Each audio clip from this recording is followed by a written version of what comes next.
It's not easy to have fans ranging from world-famous musicians to a former chairman of the Joint Chiefs of Staff.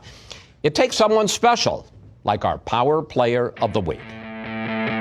I'm rotating parts in my head graphically like a video game, and the entire thing with digital harmonics, all math, and it was all invented graphically.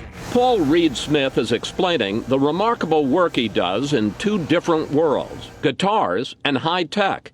He's a big success at both. Everyone from Carlos Santana to U.S. Special Operations Command wants your products. Why?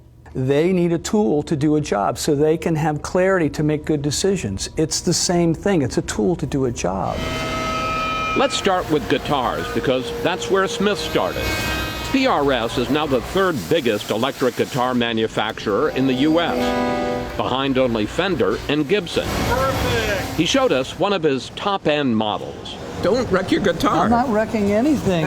I'm not wrecking anything. Look how beautiful this is. Oh my. So when it's clear-coated, it almost explodes with color. Smith not only makes them, he plays them. You're telling me that's mathematics? Look, it's art and math mixed, and woodworking and spraying and finishing, but for me, I'm rotating the part in my head. I can see it. Which brings us to the second part of our story. Almost 20 years ago, Smith and his father, who was a retired Navy mathematician, were working on a synthesizer that turns digital data into sound.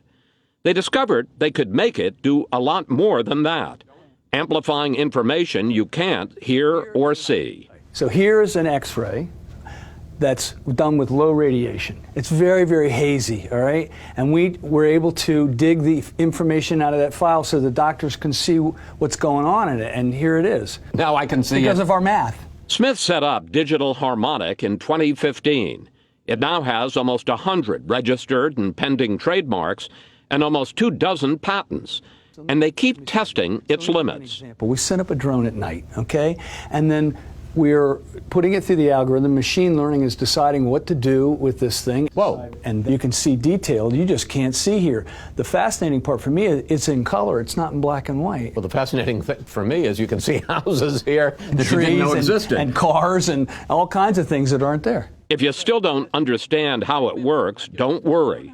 Neither did I. How can the computer see it? Because it looks at all the numbers and says, oh, that one's higher. So it's math? It's math. It's graphic math. It's almost like tic-tac-toe in chess. Is it fair to say that the U.S. military and the intelligence community are interested in what you do? I think the intelligence community is very interested. Which brings up one final question. Which is more satisfying for you, the music or the high tech? That's not fair. You watching Carlos Santana play on stage, playing a PRS, sorry, that's good. I'm looking at information that I know no one's ever seen before. That's good too. You can't compare the two. Both are good. And what's the best interview you ever did? That's not fair. Well, it was a good question.